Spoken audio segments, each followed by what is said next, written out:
Hi hello ಬಚ್ಚೋ, welcome back to my channel maths ಎಲ್ಲಿಗಿರಹೋ. ಎಲ್ಲರೂ ಹೇಗಿದ್ದೀರಾ? ಚೆನ್ನಾಗಿದ್ದೀರಾ ಅಂತ ಭಾವಿಸ್ತಾ ಇವತ್ತಿನ ಕ್ಲಾಸ್ನಲ್ಲಿ 3D ಜಾಮೆಟ್ರಿ ಕ್ವಶನ್ ನಂಬರ್ 9 ಅನ್ನು ನೋಡೋಣ ಮಕ್ಕಳೇ. ಯಾವ ರೀತಿ ಕೇಳಿದ್ದಾರೆ ನೋಡಿ.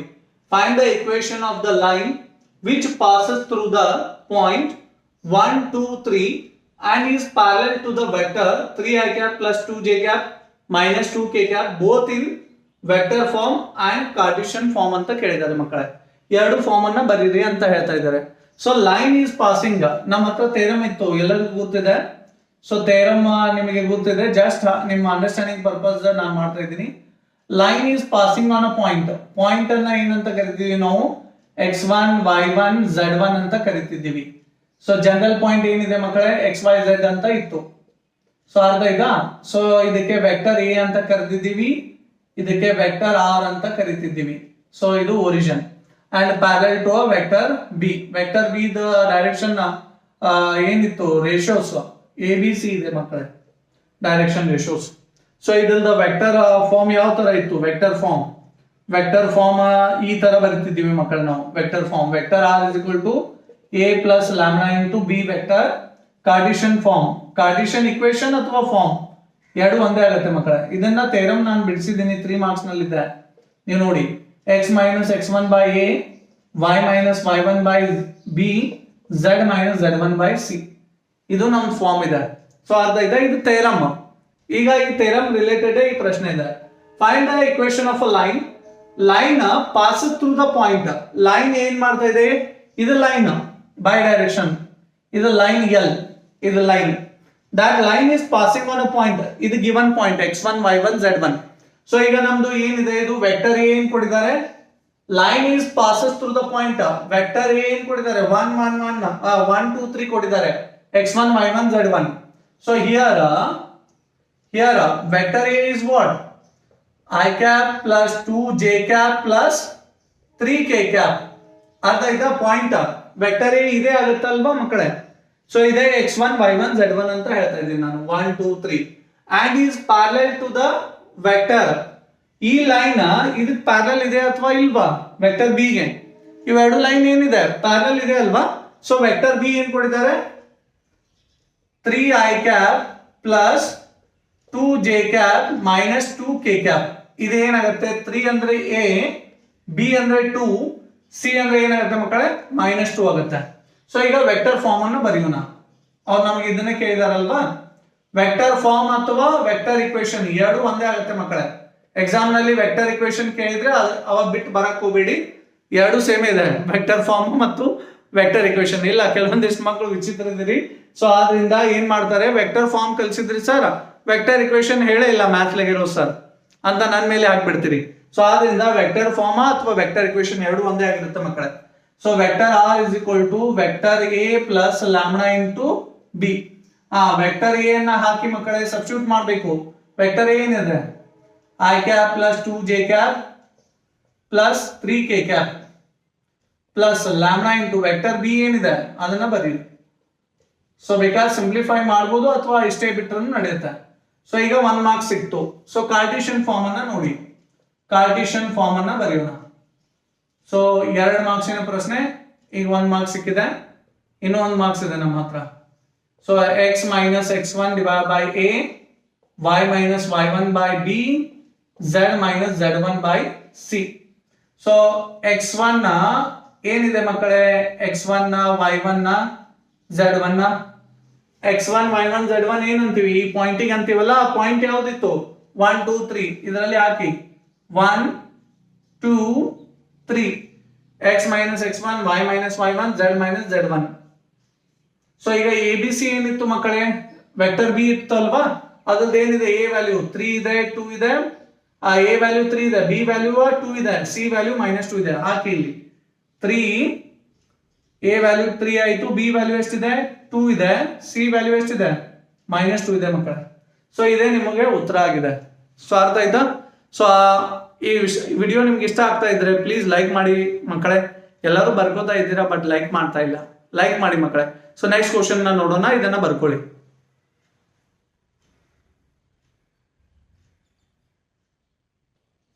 ಎಲ್ಲರೂ ಬರ್ಕೊಂಡಿದ್ದೀರಿ ಅಂತ ಭಾವಿಸ್ತಾ ಮುಂದಿನ ಪ್ರಶ್ನೆಯನ್ನು ನೋಡೋಣ ಮಕ್ಕಳೇ. ಸೊ ಮುಂದಿನ ಪ್ರಶ್ನೆ ಕ್ವಶನ್ ನಂಬರ್ 10 ಇದೆ. So the Cartesian equation of a line is x plus 3 by 2 is equal to y minus 5 by 4 is equal to z plus 6 divided by 2. Find the vector equation for the line. ನಾನು ಅಗಾಳೆನೆ ಮಾತಾಡ್ತಾ ಇದ್ದೆ ಮಕ್ಕಳೇ, form vector form ಅನ್ನಿ ಅಥವಾ vector equation ಅನ್ನಿ ಎರಡು ಒಂದೇ ಆಗಿರುತ್ತೆ ಅಂತ. ಈಗ ಏನ್ ಕೇಳ್ತಾ ಇದ್ದಾರೆ, ವೆಕ್ಟರ್ ಇಕ್ವೇಶನ್ ಅಂತ ಕೇಳಿದ್ದಾರೆ. ಸೊ ಕಾರ್ಟಿಷಿಯನ್ ಇಕ್ವೇಶನ್ ಕೊಟ್ಟಿದ್ದಾರೆ, ವೆಕ್ಟರ್ ಇಕ್ವೇಶನ್ ಅನ್ನ ಬರೀರಿ ಅಂತ ಹೇಳ್ತಾ ಇದ್ದಾರೆ. ಸೊ ಈಗ ನೋಡೋಣ, ಇದು ಸ್ಟ್ಯಾಂಡರ್ಡ್ ಫಾರ್ಮ್ ನಲ್ಲಿ ಇಲ್ಲ ಮಕ್ಕಳೇ. ಎಕ್ಸ್ ಪ್ಲಸ್ 3 ಇದೆ, ನಮ್ಗೇನ್ ಬೇಕು, ಎಕ್ಸ್ ಮೈನಸ್ x1 ಬೇಕಲ್ವಾ. ಸೊ ಆದ್ರಿಂದ ಎಕ್ಸ್ ಮೈನಸ್ ಆಫ್ -3 ಬರೆದ್ರೆ ಸೇಮ್ ಟು ಸೇಮ್ ಆಗುತ್ತೆ. ಮೈನಸ್ ಇಂಟು ಮೈನಸ್ ಪ್ಲಸ್ 3 ಆಗುತ್ತಲ್ವಾ. ಸೊ ಈಗ x1 ಏನಾಯ್ತು, ಎಕ್ಸ್ ಮೈನಸ್ x1 ಅಂತಿರಲ್ಲ, x1 ಏನಾಗುತ್ತೆ ಮಕ್ಕಳೇ, -3 ಆಗುತ್ತೆ. ಸೊ ಈಗ y ಮೈನಸ್ y1 ಅಂತ ಕೊಟ್ಟಿದ್ದಾರೆ ಮಕ್ಕಳೇ. ಸೀದಾ ಇದು ಸ್ಟ್ಯಾಂಡರ್ಡ್ ಫಾರ್ಮ್ ನಲ್ಲಿ ಇದೆ. y ಮೈನಸ್ y1 ಜಾಗದಲ್ಲಿ ಏನಿದೆ, 5 ಇದೆ ಮಕ್ಕಳೇ. -5 ಅಲ್ಲ, y ಮೈನಸ್ y1 ಅಷ್ಟೇ ಕೇಳ್ತಾ ಇದ್ದೀನಿ, ಮೈನಸ್ ಅನ್ನ ಬಿಡ್ಬಿಡಿ, ಇದೆ ಕ್ವಶನ್ ಅಲ್ಲೇ ಇದೆ ಇದು.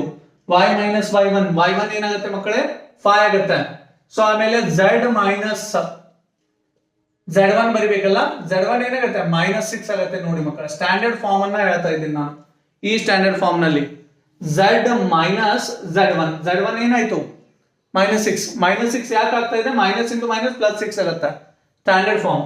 ಈಗ ನೀವೇ ಹೇಳಿ, x1 y1 z1 ಏನಂತ ಹೇಳಿದೆ ನಾನು, ವೆಕ್ಟರ್ ಎ ಅಂತ ಹೇಳಿದ್ದೀನಲ್ವಾ.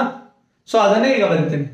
ವೆಕ್ಟರ್ ಎ ಏನಿದೆ, ನಿಮ್ಗೆ ಏನ್ ಕೊಟ್ಟಿದ್ದಾರೆ, -3 i ಕ್ಯಾಪ್, x1 y1 ಏನಿದೆ, y1 ಏನಿದೆ, 5 ಇದೆ, 5 j ಕ್ಯಾಪ್, ಆಮೇಲೆ -6 k ಕ್ಯಾಪ್ ಬರುತ್ತೆ. ನೋಡಿ z1 ಏನಿದೆ, z1 is -6 ಇದೆ ಮಕ್ಕಳೇ. ಸೊ x1 y1 z1 ಅಂದ್ರೆ ವೆಕ್ಟರ್ ಎ ಆಗುತ್ತೆ ಮಕ್ಕಳೇ. OA vector is nothing but vector A. So B ಏನಾಗುತ್ತೆ ಮಕ್ಕಳೇ, ABC ಆಗುತ್ತೆ ಅಂತ ಹೇಳಿದ್ದಲ್ವಾ. ವೆಕ್ಟರ್ ಬಿ ಅಂದ್ರೆ ಏನು, ABC ಏನಿದೆ ನೋಡಿ, 2 4 2 ಇದೆ. So 2 i cap plus 4 j cap plus 2 k cap. So ಈಗ ವೆಕ್ಟರ್ ಇಕ್ವೇಶನ್ ಅನ್ನ ಕೇಳಿದ್ದಾರೆ. ವೆಕ್ಟರ್ ಇಕ್ವೇಶನ್ ಇಲ್ಲಿ ನೋಡಿ, find the vector equation. Vector equation ಏನಾಗುತ್ತೆ ನೋಡಿ ಮಕ್ಕಳೇ, vector equation vector r is equal to vector a plus lambda into vector b ಆಗುತ್ತೆ ಮಕ್ಕಳೇ. ಸೊ ವೆಕ್ಟರ್ a ಏನಿದೆ ಮಕ್ಕಳೇ, ಸಬ್ಸ್ಟಿಟ್ಯೂಟ್ ಮಾಡಿ, -3 i cap plus 5 j cap plus -6 k cap plus lambda into vector b ಏನಿದೆ ಮಕ್ಕಳೇ, 2 i cap plus 4 j cap plus 2 k cap. ಇದು ನಮ್ದು ಉತ್ತರ ಆಗಿದೆ ಮಕ್ಕಳೇ. ಸೊ ನಿಮಗೆ ಅರ್ಥ ಆಗಿದೆ ಅಂತ ಭಾವಿಸ್ತಾ ಇದ್ದೀನಿ. ಇದನ್ನೇನು ಬರಿಬೇಕಾಗಿಲ್ಲ, ಇದನ್ನೇ ಅರ್ಥ ಆಗ್ಲಿ ಅಂತ ನಾನು ಇಲ್ಲಿ ಬರೆದಿರುತ್ತೇನೆ ಫಾರ್ಮುಲಾಗಳನ್ನ. ಸೊ ಇದನ್ನ ಅಷ್ಟೇ ಬರಿಬೇಕು, ಇಲ್ಲಿಂದ ಇಲ್ಲಿ ತನಕ ಅಷ್ಟು ಸಾಕು. So vector equation. ಸೊ ನಿಮಗೆ ಅರ್ಥ ಆಗಿದೆ ಅಂತ ಭಾವಿಸ್ತಾ ಇದ್ದೀನಿ. ಸೊ ಮುಂದಿನ ಪ್ರಶ್ನೆಯನ್ನ ನೋಡೋಣ, ಇದನ್ನ ಬರ್ಕೊಳ್ಳಿ.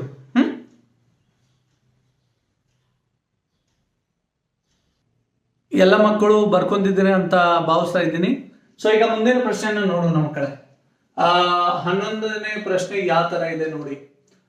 Find the Cartesian equation of the line passing through the point -2 4 -5 and parallel to the line x plus 3 divided by 3 y minus 4 by 5 is equal to z plus 8 by 6. Also write its vector form. ಇದು ತುಂಬಾ ಒಳ್ಳೆ ಪ್ರಶ್ನೆ ಅಂತಾನೆ ಹೇಳ್ಬೋದು maths ನಲ್ಲಿ.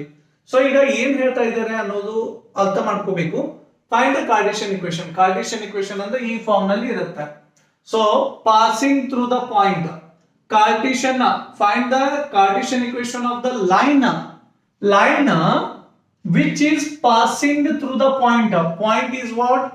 This is your x1 y1 z1, dear students. This is nothing but x1 y1 z1 passing through the point and parallel to this line.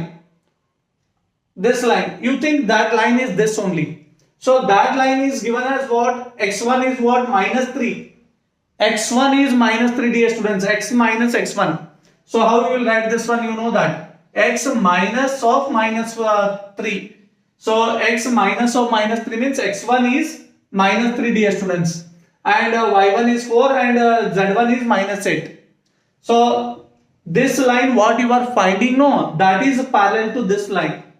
Are you getting? Just I am saying this line is this only, you imagine. ಈ line ಏನಿದೆ ಅಲ್ಲ ಮಕ್ಕಳೇ, ಈ ಲೈನಿಗೆ parallel ಇದೆ ಅಂತ ಹೇಳ್ತಾ ಇದ್ದೀನಿ ನಾನು. ಈ ಲೈನ್ ಇದಕ್ಕೆ ಪ್ಯಾರಲಲ್ ಐತಿ ಮಕ್ಕಳ. ಇದು ಕೊಟ್ಟಿದ್ದಾರೆ, ಇದನ್ನ ಏನಂತ ಕನ್ಸಿಡರ್ ಮಾಡಿ, ಇದೇನು ಇಕ್ವೇಶನ್ ಆಫ್ ಕಾರ್ಟಿಷಿಯನ್ ಇಕ್ವೇಶನ್ ಇದೆಲ್ಲ ಇದೇ ಲೈನ್ ಅಂತ ತಿಳ್ಕೊರಿ. ಈಗೇನು ಕಂಡು ಹಿಡಿತಾ ಇದ್ರಲ್ಲ, ಈ ಲೈನ್ ಇದಕ್ಕೆ ಪ್ಯಾರಲಲ್ ಇದೆ ಅಂತಾರೋ.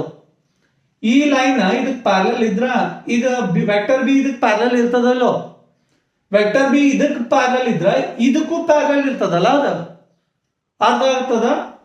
ಈ ಲೈನ್ ಎದಕ್ ಪ್ಯಾರಲಲ್ ಅದ, ಇದಕ್ಕದ, ಇದು ಕೊಟ್ಟಿದ್ ಲೈನ್, ಇದು ನಾವು ಕಂಡು ಹಿಡಿಬೇಕಾಗಿದ್ದ. ಈ ಲೈನ್ ವೆಕ್ಟರ್ ಬಿ ಪ್ಯಾರಲಲ್ ಇತ್ತೋ ಇಲ್ಲೋ, ಇತ್ತಲ್ವಾ. ಸೊ ಇದಕ್ಕೆ ಪ್ಯಾರಲಲ್ ಇದ್ರ ಇದಕ್ಕೂ ಅದು ಪ್ಯಾರಲಲ್ ಆಗಬೇಕಲ್ಲ, because this line is parallel to this one. ಈ ಲೈನ್ ಇದಕ್ಕೆ ಪ್ಯಾರಲಲ್ ಇತ್ತಂದ್ರೆ ಇದಕ್ಕೂ ಇದೇನಾಗತ್ತ, ಈ ಲೈನ್ ನಾವು ಕಂಡು ಹಿಡಿಯತ್ತಿಲ್ಲ, ಆ ಲೈನಿಗೂ ಈ ವೆಕ್ಟರ್ ಬಿ ಏನಾಗತ್ತ ಪ್ಯಾರಲಲ್ ಆಗ್ತದ ಅಂತ ಹೇಳತ್ತನ. ಅದಾಯ್ತು. ಸೊ ಈಗ x1 y1 z1 ಸಿಕ್ಕಿದೆ, ವೆಕ್ಟರ್ ಬಿ ನು ಗುರ್ತದ. ವೆಕ್ಟರ್ ಬಿ ಐತಿ ನೋಡ್ರಿ, ಈ ಲೈನ್ ಅದ, ಈ ಲೈನ್ ಅದ ಏನೈತಿ, ಎ ಬಿ ಸಿ ಕೊಟ್ಟಿದ್ದಾರೆ ನೋಡ್ರಿ, 3 5 6. ಸೊ ಈ ಕಾರ್ಟಿಷಿಯನ್ ಇಕ್ವೇಶನ್ ಡೈರೆಕ್ಟ್ ಆಗಿ ಬರೀಬಹುದು ನಾವು. ಕಾರ್ಟಿಷಿಯನ್ ಇಕ್ವೇಶನ್ ಏನ್ ಬರುತ್ತೆ ಗೊತ್ತಾ? ಸೊ ತುಂಬಾ ಸುಲಭವಾಗಿರೋ ಪ್ರಶ್ನೆ. x minus x1 by a, y minus y1 by b, z minus z1 by c ಇದೆ. x1 y1 ಏನ್ ಕೊಟ್ಟಿದ್ದಾರೆ, ಲೈನ್ ಆಲ್ರೆಡಿ ಪಾಸಿಂಗ್ ಏನಾಗ್ತಾ ಇದೆ, ನಾವೇನ್ ಕಂಡು ಹಿಡಿತಿದ್ದೀವಿ ಅಲ್ವಾ, ಲೈನ್ ಕಾರ್ಟಿಷಿಯನ್ ಇಕ್ವೇಶನ್ ಅದು ಎಲ್ಲರೊಳಗೆ ಪಾಸ್ ಆಗ್ತಾ ಇದೆ, ಇದ್ರೊಳಗೆ ಇದೇ x1 y1 z1 ಅಂತ ಹೇಳ್ತಾ ಇದ್ದೀನಿ ನಾನು. ಈಗ x1 ಏನಿದೆ -2, y1 ಏನಿದೆ ಮಕ್ಕಳೇ 4 ಇದೆ, z1 ಇದೆ -5 ಇದೆ. ಸೊ ಎ ಬಿ ಸಿ ಇದಕ್ಕೆ ಏನ್ ಪ್ಯಾರಲಲ್ ಇದೆ ಅಲ್ವಾ, ಸೊ ಅದು ಇದಕ್ಕೂ ಪ್ಯಾರಲಲ್ ಇದೆ. ಆದ್ರಿಂದ ನಾವು ಎ ಬಿ ಸಿ ಏನಂತ ತಗೋತೀವಿ, ಈ ಲೈನ್ ಅಂತ ತಗೋತೀವಿ. 3 5 6 ಆಗುತ್ತೆ. So minus into minus plus ಆಯ್ತು. So y -4 divide by 5, minus into minus plus 5, z plus 5 divide by 6. ಇದೇನಾಯ್ತು, ಕಾರ್ಟಿಷಿಯನ್ ಇಕ್ವೇಶನ್ ಬಂತು ಮಕ್ಕಳ. ಈಗ ನಮಗೆ ಏನ್ ಬೇಕು, ವೆಕ್ಟರ್ ಫಾರ್ಮ್ ಅನ್ನು ಕಂಡುಹಿಡಿ ಅಂತ ಹೇಳ್ತಾರೆ. Also find its vector form. ಇದೊಂದು ವೆಕ್ಟರ್ ಫಾರ್ಮ್, ಈಗೇನ್ ನಾವು ಲೈನ್ ಕಂಡು ಹಿಡಿದೀವಲ್ವಾ, ಸೊ ಅದೊಂದು ವೆಕ್ಟರ್ ಫಾರ್ಮ್ ಅನ್ನ ಬರೀರಿ ಅಂತ ಹೇಳ್ತಾ ಇದ್ದಾರೆ. ಇದು ಅಳಗಿಸ್ತಾ ಇದೀನಿ ಮಕ್ಕಳೇ. ವೆಕ್ಟರ್ ಫಾರ್ಮ್ ಅನ್ನ ನಾನು ಅಳಕಿಸಿಲ್ಲ, ನಿಮಗೆ ಕಾಣ್ಲಿ ಅಂತ. ಇದೇ ವೆಕ್ಟರ್ ಫಾರ್ಮ್ ಆಗಿರುತ್ತೆ ಲೈನ್ ಇಕ್ವೇಶನ್ ಅದು. So vector form, vector equation ಅನ್ನಿ ಅಥವಾ ವೆಕ್ಟರ್ ಫಾರ್ಮ್ ಅನ್ನಿ ಎರಡು ಒಂದೇ ಆಗಿರುತ್ತೆ ಮಕ್ಕಳೇ. So vector R is equal to vector A plus lambda B ಆಗುತ್ತೆ ಮಕ್ಕಳೇ. So vector R is equal to A ಅಂದ್ರೆ ಏನು, ವೆಕ್ಟರ್ ಇದೇ ಆಗುತ್ತಲ್ವಾ, point x1 y1 z1 is nothing but vector A. So ಅದ್ರಲ್ಲಿ x1 ಏನಿದೆ -2 i cap plus 4 j cap minus 5 k cap ಆಗುತ್ತೆ, plus lambda into B vector ಎರಡಕ್ಕೂ parallel ಇತ್ತಲ್ವಾ, 3 5 6 ಬರುತ್ತೆ. So 3 i cap plus 5 j cap plus 6 k cap ಆಗುತ್ತೆ, 3 5 6. So ಅದ್ರದ್ದು vector form ಏನಾಗುತ್ತೆ ಮಕ್ಕಳೇ, ಇದಾಗಿರುತ್ತೆ. ಸೊ ನಿಮ್ಗೆ ಅರ್ಥ ಆಗಿದೆ ಅಂತ ಭಾವಿಸ್ತಾ ಇದ್ದೀನಿ ಈ ವಿಡಿಯೋ. ಸೊ ಇದೇನ್ ಬರಿಬೇಕಾಗಿಲ್ಲ, ಇದು ನಿಮ್ಗೆ ಅಂಡರ್ಸ್ಟ್ಯಾಂಡಿಂಗ್ ಪರ್ಪಸ್ ನಾನು ಕೊಟ್ಟಿರ್ತೀನಿ. ಅರ್ಥ ಆಯ್ತಲ್ವಾ?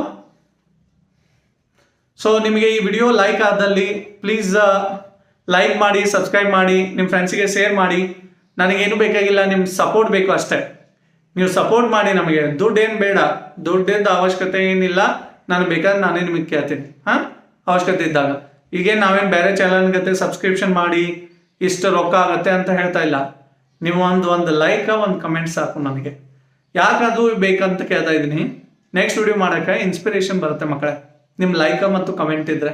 So this will be continue in my next class. ತಬ್ ತಕ್ ಲಗೆ ರಹೋ ಮ್ಯಾಥ್ಸ್ के साथ.